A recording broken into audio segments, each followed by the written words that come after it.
President-elect Trump is asking the Supreme Court to halt his sentencing in the New York hush money case. Trump's expected to be sentenced Friday after being found guilty on 34 counts of falsifying business records related to a payment made to adult film actress Stormy Daniels. Now his attorneys argue sentencing him would damage the institution of the presidency. Senior investigative correspondent Aaron Katersky and senior White House correspondent Selina Wang have the details on that story. Aaron, what does the Supreme Court need to consider here?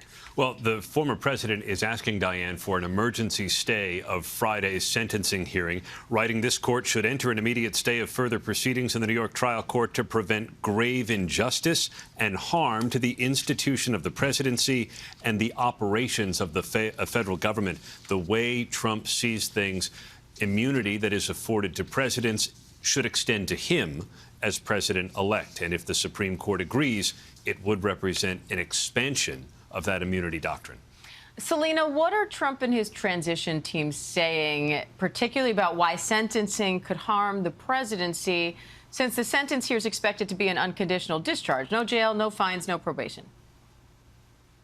That's correct. There's no tangible punishment, but it is still a blemish on the president-elect's record. He does not want to enter office as the first president to be a convicted felon. Now, Donald Trump, during his wide-ranging press conference yesterday, he spent quite a bit of time railing against this case. He has spent days blasting Judge Merchan, saying that he should be disbarred. And yesterday, he tried to put the blame on the Biden administration for why Merchan has been blocking Donald Trump's efforts to halt this sentencing. And Trump's spokesperson, for their part, they're calling this case a witch hunt, Diane.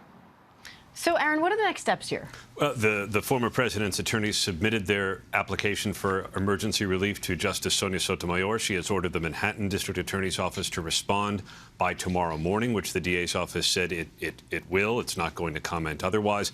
And it's possible the Supreme Court asks for a few days to consider things, maybe pushes the sentencing, or it's possible Trump is outright denied. It is somewhat unusual for the Supreme Court to step in with a random interlocutory appeal. That's not normally the way things work at the Supreme Court.